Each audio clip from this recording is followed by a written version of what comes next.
나 있는 곳에 있는 사람, 나 있는 곳에 나를 섬기는 자도 거기 있으리니 사람이 나를 섬기면 내 아버지께서 그를 기이 여기시리라 그랬습니다. 우리가 의식이 없는 사람을 가리켜 식물인간이라 그럽니다. 몇 달이고 몇 년이고 의식이 없는 상태로 삽니다. 그런 경우 가슴 아프긴 하지만 식물인간이라고 부를 수밖에 없는 것입니다. 분명히 살아 있습니다. 음식도 공급해 줘야 하고 더욱이 내가 사랑하는 사람입니다. 도대체 그를 어떻게 해야 합니까? 깨달음이 없으면 만족은 없다 그랬습니다.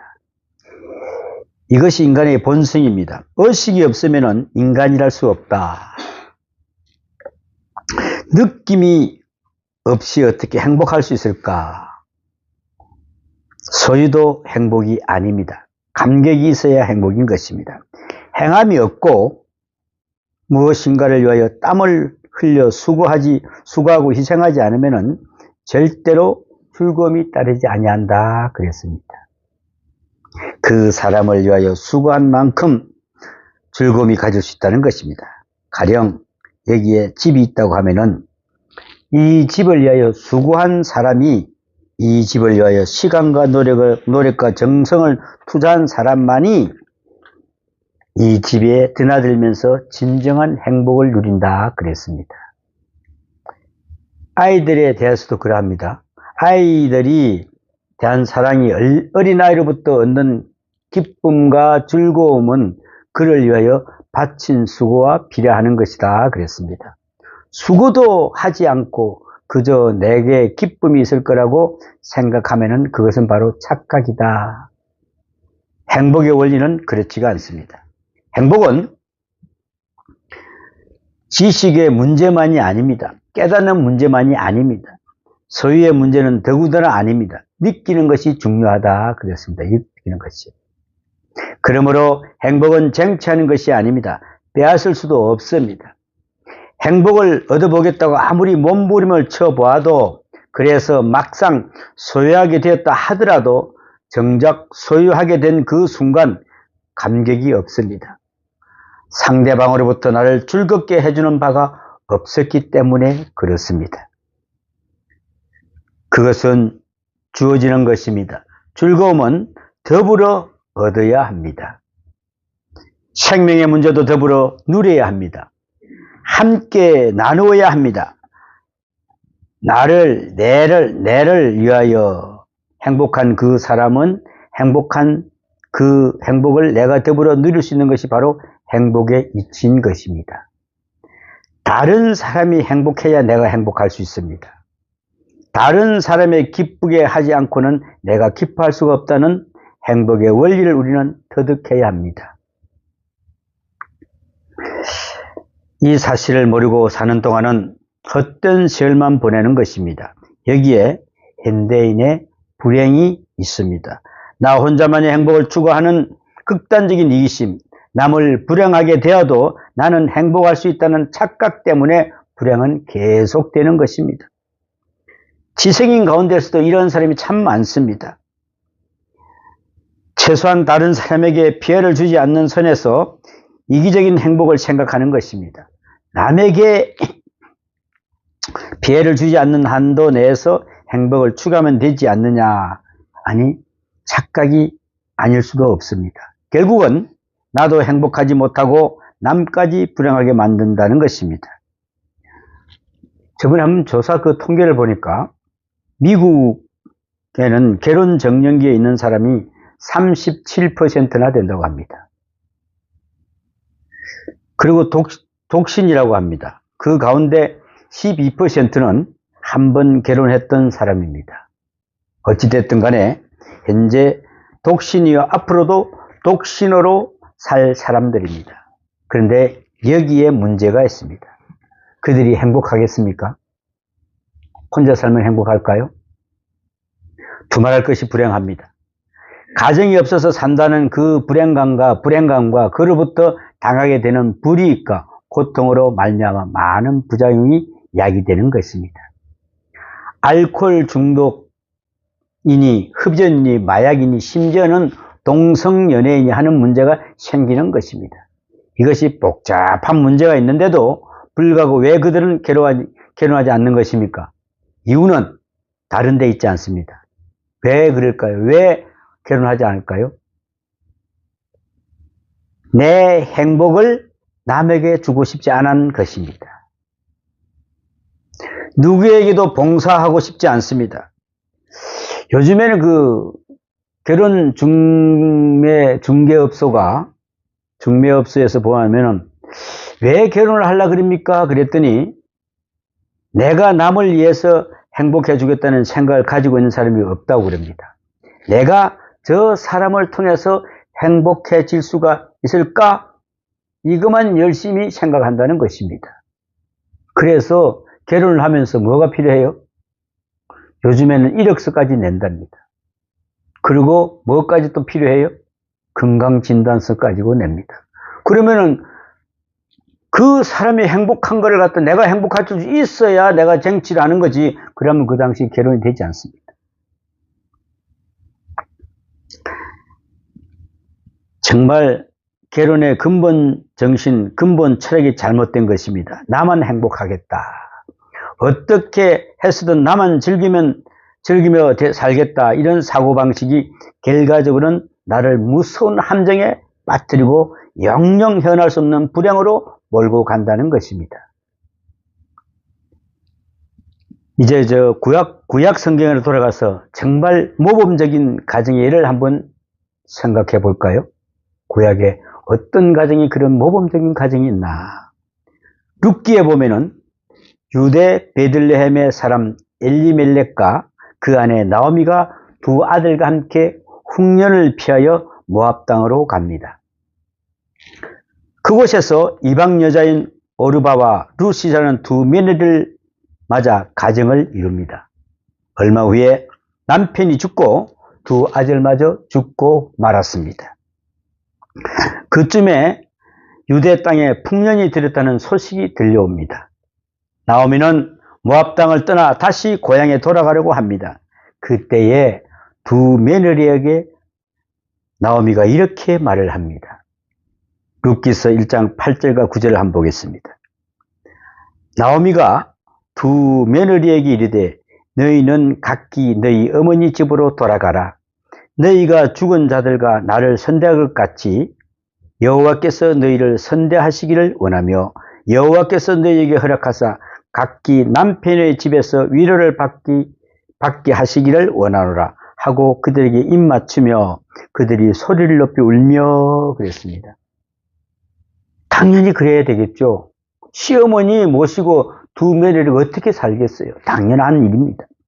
이에 오르바는 그의 백성과 그의 시댁으로 돌아갑니다.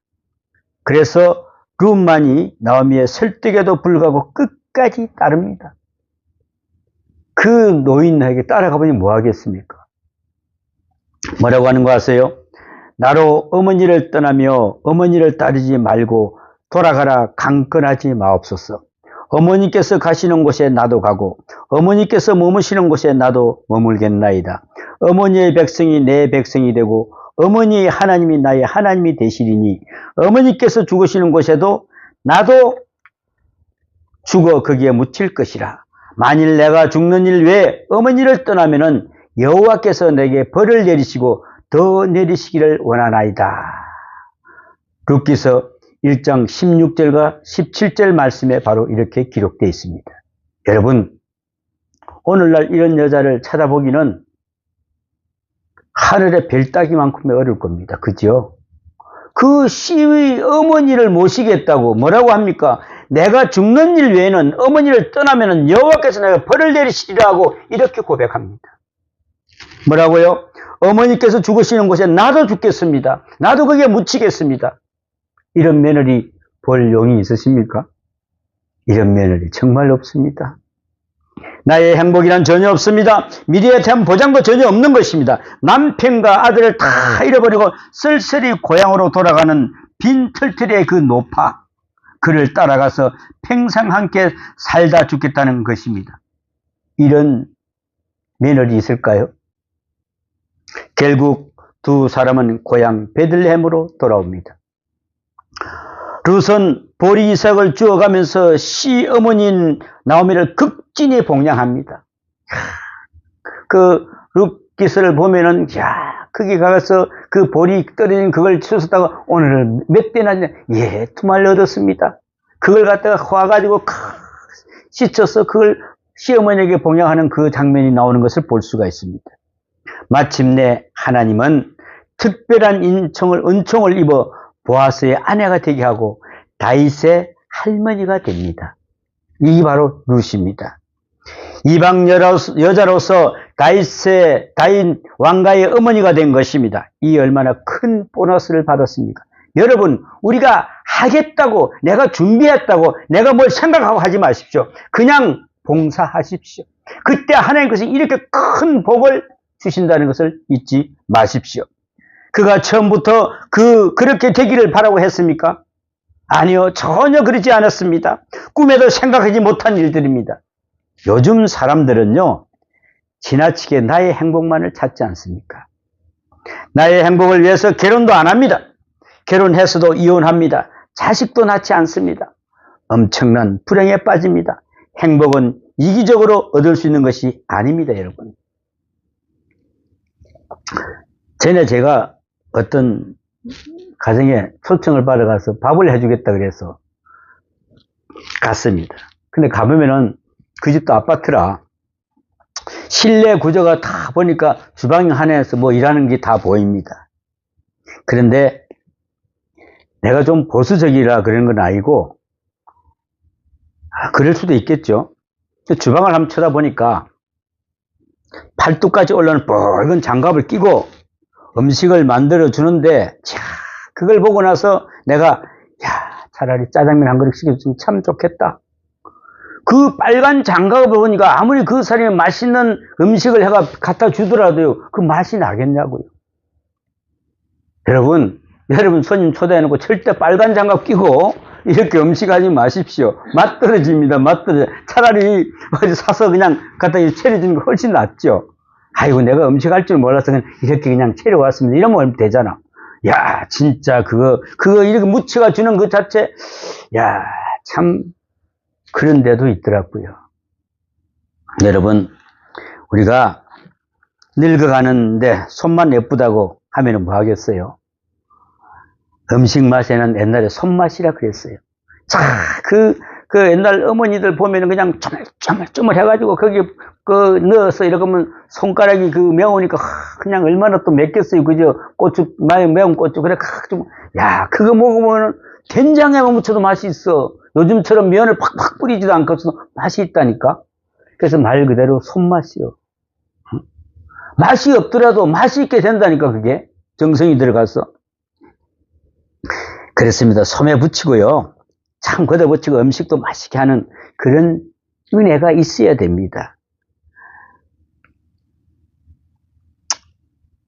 정말 요즘에 보니까 유튜브에 보면은 주름살 없애는 약들이 참 많이 나와 있더라고요. 뭐 끄떡 주름살, 근데 진짜 없어지는 거 안 없어지는 거 그건 잘 모르겠는데 어떤 유튜브는 요만큼 해서 발랐는데 금방 눈두덩이에 그게 싹 없어져 버리고 하는 그런 광고를 하긴 하더라고요. 근데 화장대 앞에 앉아서 2시간, 3시간 얼굴 두드려 봐야 늙는 거는 꼭 같습니다. 예를 들어 80 먹은 노인네가 주름살 쫙 가패도 80 노인네 얼굴은 나옵니다. 얼굴만 좀 보기가 빵빵할 뿐이 없어요. 왜? 누구 만족? 자기 만족. 자기 행복을 위해서 하는 거예요. 자기 행복을 위해서. 어차피 늙을 것이고 걷어붙이고 기쁜 마음으로 남을 섬겨야 이것이 아름다운 것입니다. 그래야 나도 행복하고 남도 행복해질 수가 있다. 소중한 수고조차 남에게 떠맡기지 말고 나의 행복을 추구하는 얻는 것을 무엇입니까? 똑똑한 사람일수록요, 불행의 굴레에서 벗어나지 못한다 그랬습니다. 참으로 슬픈 일이죠. 지식이 많은 사람들이요, 그 불행의 굴레에서 못 벗어난답니다. 오늘 본문 말씀을 한번 보십시오. 예수님께서는 말씀하십니다. 나를 섬기려면 나를 따르라. 뭐라 그러고 나 있는 곳에 나를 섬기는 자도 있느니라. 사람이 나를 섬기면 내 아버지께서 저를 기히 여기시리라 그랬습니다. 예수님이 있는 곳에 우리는 섬김이 있어야 됩니다. 이것이 무슨 말입니까? 예수님을 믿는다는 것은 지식의 문제가 아닙니다. 감정의 문제가 아닙니다. 예수님이 계신 그 현장에 내가 있어야 된다 이 말입니다. 당연한 이야기 아닙니까? 그것이 바로 예수를 섬기는 자세인 것입니다. 도마가 예수님께 묻습니다. 주여 어디로 가시는지 우리가 알지 못하거늘 그 길을 어찌 알겠사옵나이까? 요한복음 14장 5절 말씀에 예수님께서는 간단하게 대답하십니다. 뭐라고 할까요? 내가 곧 길이요 진리요 생명이니 나로 말미암지 않고는 아버지께로 올 자가 없느니라 그랬습니다. 예수님이 길이요 진리요 생명이라 그랬어요. 그분만 따라가면 돼요. 이 말씀이 요한복음 14장 6절에 기록되어 있습니다.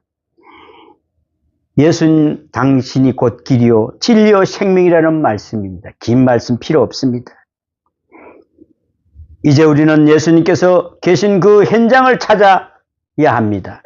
그곳에서 예수님을 뵙고 또 내가 나아가 행복, 예수님의 생명, 예수님의 영생을 누리게 될 것입니다. 여러분 그런 은혜가 함께 하시기를 축원합니다.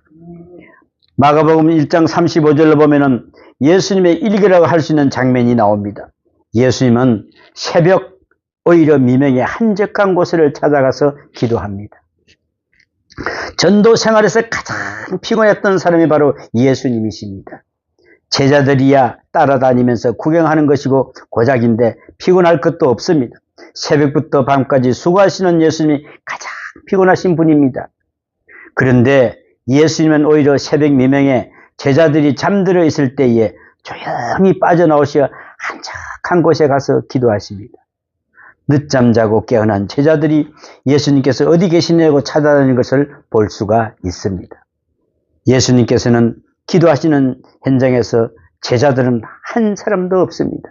새벽마다 기도하시는 바로 그 자리에 제자들은 함께 있지 못했습니다. 그러므로 예수님의 참 제자가 될 수 없었습니다. 또한 예수님께서는 병자, 눌린 자, 소외된 자, 불쌍한 자들을 돌아보시고 그들과 함께 생활하셨습니다. 대표적인 이야기 하나를 한번 해보겠습니다. 6월절입니다. 명절입니다. 많은 사람들이 예루살렘에 모여서 야단 법석입니다. 옛날 치고 사람들이 도시에 왔으니 오죽하겠습니까? 볼 것도 많고 구경거릴 것도 너무나 많지요. 바로 이러한 때에 예수님께서는 깊은 마음으로 생각하셨던 것 같습니다.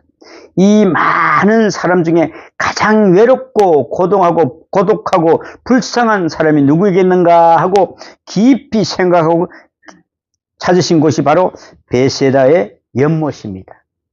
그곳에서 38년 동안 누워있는 환자를 만나십니다. 38년 동안 누워 있었습니다. 38년 동안 병세가 누운 이 사람을 보십시오. 아무런 여망도 없습니다. 가족도 친척도 친구도 없습니다. 미신에 의지해서 연못가에 누워있을 뿐입니다. 뭐라고요? 가끔 연못에 물이 동하는데 천사들이 그 연못에 와서 모욕을 한다는 것입니다. 그때 맨 먼저 물속에 들어가면은 병이 낫는다는 전설을 믿고 많은 환자들이 거기 와 있었습니다. 이 미션에 의지하고 38년을 기다리는 불쌍한 사람. 그런데 물이 동하여도 들어가려고 하면은 다른 사람들이 먼저 들어가 버립니다. 예수님께서는 그 사람을 만났을 때 그 사람은 물이 동할 때 제발 나 좀 연못에 넣어달라고 사정합니다. 당신이 나를 좀 안고 연못에 좀 넣어주세요. 이렇게 이야기합니다. 소원이라는 것이 고작 이것입니다. 병이야 낫건 말건 이제는 물에나 한번 들어가 보았으면 하는 그것이 소원이 되어버린 것입니다. 여러분, 내 병 안 나서도 기다리고 제발 물이 동할 때 같이 내가 선착순으로 들어가는 사람은 나으니까 선착순 차라리 물에 한번 들어갔다 나왔으면 하는 그런 소원이 있다는 것입니다. 예수님께서는 이 불쌍한 사람, 이 한 사람을 찾아 만나시고 계십니다. 예수님께서는 바로 거기에 계십니다.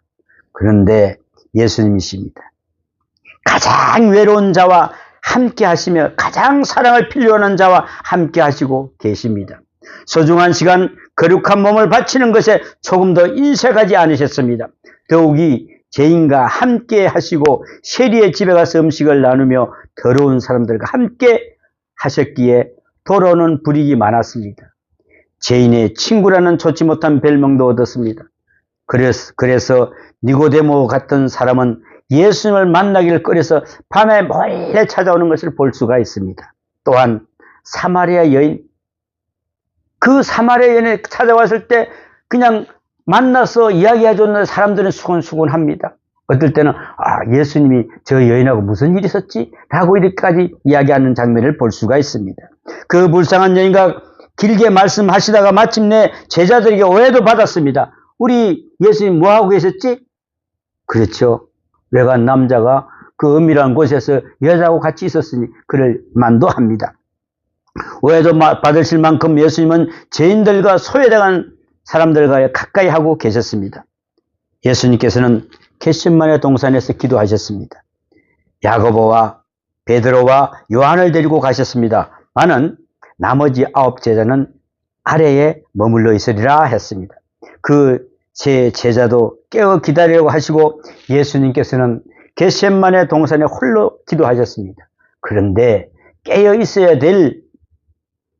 할 제자들이 잠들어 있었습니다. 함께 있었다고 할 수가 없습니다. 밤새워 피땀을 흘리면서 기도하시는 그 현장에 제자들은 없었습니다. 함께 기도하는 제자가 없었습니다.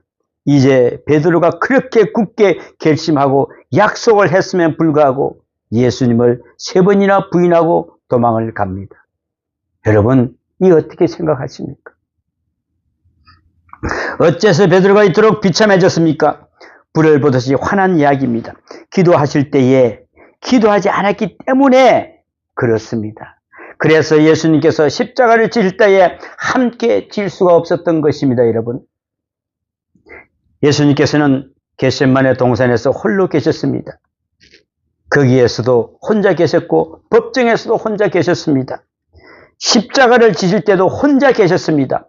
십자가를 지시고 골고다를 가실 때에 구레네 사람 시몬이라는 사람이 예수님의 십자가를 대신 메고 갔다는 것이 참으로 마음 아픕니다. 베드로가 십자가를 졌던가, 아니면은 나흘 만에 살아난 나사로가 졌던가, 아니면 혹은 문둥병으로 치료받은 어느 환자가 와서 그 고마운 마음으로 골고다 언덕까지 십자가를 대신 지고 갔더라면은 우리는 마음이 그토록 아프지는 않겠습니까?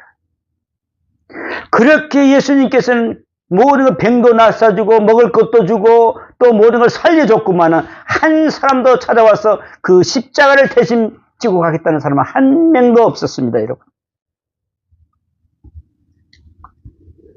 그러므로 그 능력도 체험하지 못했고 그 사랑도 그 기쁨도 그 영생도 현장에서 함께 누릴 수가 없었던 것입니다. 여러분, 만약에 제 같으면 어떻게 했을까요? 한번 생각을 해보게 됩니다. 썩어지는 미랄의 이치를 다시 한번 생각해 보십시오.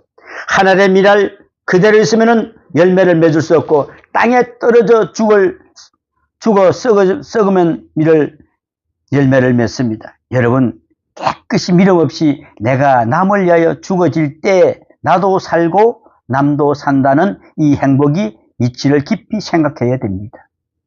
내가 죽을 때 살아야 됩니다. 내가 죽어야 됩니다. 그래야 상대방이 행복하면 내가 행복합니다. 스데반은 예수님과 함께 죽었습니다. 그 후 사도 바울이 엄청난 역사를 이룹니다. 우리는 깊이 한번 생각해 봐야 됩니다. 예수를 믿는다는 것은 예수님의 제자가 되는 것을 의미합니다. 공간복음에는 쓰는요, 제자들이라는 말이 12제자를 가리킵니다. 많은 사도행전부터는 제자라는 말이 전 기독교인을 가리키는 대명사로 쓰여집니다. 지식의 문제나 감정의 문제나 고백의 문제만이 아닙니다. 현장성을 말하고 있습니다. 구체적이며 이론적이며 추상적인 이야기도 아닙니다. 현실적으로 예수님 계신 곳에 있고 예수님 죽으신 곳에서 죽어야 예수님 계신 하늘나라에 함께 있을 수 있음을 의미하는 것입니다. 그리스도와 함께 죽을 때에 그리스도와 함께 산다는 것은 추상적인 철학의 이야기가 아닙니다. 그리스도께서 계신 곳 깊이 생각해야 할 것입니다. 언젠가 비행기가 추락했는데 땅에 떨어지지 않고 강에 떨어졌습니다. 비행기의 문이 열리면서 많은 사람들이 물에 떨었습니다. 물에 떠 있었습니다. 물 속에서 허우적거리는데 날은 저물고 겨울이라 몸은 자꾸 얼어붙어 갑니다. 그때에 헬기가 떠서 구출을 하기 시작합니다. 불과 10여 명을 구출하고 무려 80명가량이 그 자리에서 죽은 참사가 있었습니다. 그 현장에 있던 헬기 조종사가 귀한 간증을 한 것을 들었습니다. 조종사가 허우적거리는 많은 사람들을 위해서 밧줄을 쫙 내려줍니다. 근데 아무나 잡을 수 있는 것이 아닙니다. 그래서 시험을 쳐서 오는 사람만 잡을 수 있습니다. 밧줄을 내리자 한 젊은 사람이 시험을 쳐서 밧줄을 잡더랍니다. 잡고 그대로 있으면 살 것인데 잡아가지고는 옆에 있는 허우적거리는 사람에게 주더랍니다. 그래서 그 사람을 다시 끌어올립니다. 두 번째 밧줄을 내리는데 또 그 젊은이가 잡아서 다른 사람에게 또 주더랍니다. 이렇게 해서 5 사람을 살리고는 자신은 가라앉아 죽었습니다. 다른 사람을 살리고 자신은 죽은 것입니다. 밧줄은 내가 잡았습니다. 잡고만 있으면 사는 것입니다. 그러나 그 밧줄을 다른 사람에게 양보하고 죽어간 이 그리스도를 우리는 바로 생각해야 합니다. 그가 바로 그리스도인입니다. 무명의 그리스도인이 썩어져가는 미랄이었던 것입니다. 여러분, 내 하나가 죽고 5 사람을 살리는 그때 누군가 그 사람이 누구냐? 아, 예수 믿는 사람이었구나. 그래, 예수 믿으면 자기를 희생을 시키구나. 그게 바로 예수님의 도리구나. 예수님의 의구나. 예수님의 구원이구나라고 생각했다는 것입니다. 웨스트민스터 그 사원에 가보면은 데이비드 리빙스턴의 무덤이 있습니다. 그 무덤의 모비에 유명한 성경 구절이 새겨져 있습니다. 요한복음 10장 16절의 말씀입니다. 또 이 우리에 들지 아니한 다른 양들이 내게 있어 내가 인도하여야 할 터이니 그랬습니다. 리빙스턴은 젊었을 때 이 성경을 읽으면서 예수님을 만났다고 합니다. 이 성경을 깊이 맹상하여 주님을 만나고 그는 평생 아프리카에서 그 생애를 보냅니다. 주님을 위하여 일생을 바쳤습니다. 그래서 그 모비에 이 구절을 새겨놓은 것입니다. 다시 한번 생각해 보십시오. 이 우리에 들지 아니한 다른 양들이 있는데 저들도 인도해야 할 터인데 그랬습니다. 바로 이것이 주님의 마음입니다. 저 우리에 있는 이 99마리보다 밖에 나가서 고생하는 저 양을 우리는 가져오겠다는 그런 마음이었습니다. 주님이 마음에 있는 곳에 내가 있고 주님이 국률이 여기신 자를 내가 국률이 여기고 주님 계신 현장에 내가 함께 할 때에 거기서 주님을 만납니다. 내가 있는 곳에 주님을 계시기를 바라지 마십시오. 주님께서 내 뜻에 따라오기를 바라지 마십시오. 이제는 내가 주님 계신 곳으로 가야 할 차례입니다. 여러분, 나 자신을 위하여 내 가정을 위하여 이기적으로 살아왔습니까? 이제 그만하십시오. 이제 더 이상 추구해봐도 별 도리 없습니다. 더 얻을 것도 없습니다. 여기에서 멈추고 생각의 궤도를 우리는 수정해야 합니다. 이제는 남을 기쁘게 나야 썩어지건 말건 나 아닌 누군가를 기쁘게 하면은 남을 위하여 한번 살아보십시오. 다른 사람을 행복하게 하기 위하여 나를 제물로 한번 바쳐보십시오. 분명코 그 안에 주님을 만날 것입니다. 은혜를 체험할 것입니다. 모두 하나로 합쳐 은혜를 경험하십시오. 영생을 경험하게 될 것입니다. 그 행복은 바로 나에게 돌아올 것입니다. 내가 죽어지고 내가 썩어져야 됩니다. 내가 양보하지 않으면 그 양보가 돌아오지 않습니다. 내가 양보해야 됩니다. 내가 썩어지면 내가 더 사람들에게 나서지 말아야 됩니다. 영생을 경험하게 되는데 그 행복은 바로 나에게 돌아오게 된다는 것입니다. 주님께서는 분명히 약속하셨습니다. 나 있는 곳에 저 하늘나라에 너희도 함께 있으리라 말씀하셨습니다. 주님 계신 곳을 찾아가는 자가 주님 나라의 영생도 함께 누리게 된다는 것입니다. 여러분, 이제 여러분이 먼저 내려놓으십시오. 여러분이 먼저 희생하십시오. 나 있는 곳에 나를 섬기는 자도 거기 있으리니 했습니다. 오늘도 일주일 동안 우리가 살아가면서 그런 은혜를 함께 체험하시기를 예수님 이름으로 축원드립니다. 기도합니다. 하나님, 주님께서 분명히 약속하셨습니다. 나 있는 곳에 저 하늘나라에 나도 너희도 함께 시를 하셨습니다. 주님 계신 곳을 찾아가는 자가 주님 나라의 영생도 함께 누릴 수 있습니다. 나 있는 곳에 나를 섬기는 자도 거기 있으라 하였사오니 이제 주님 있는 곳에 섬기는 자로 거듭나게 도와주시옵소서. 일주일 동안 우리가 세상 가운데 살면서 주님 제가 여기 있나이다, 제가 희생하겠나이다 라고 고백하는 복된 성도들 되게 도와주시옵소서. 이 모든 말씀 우리 주 예수님 이름으로 기도함나이다. 아멘.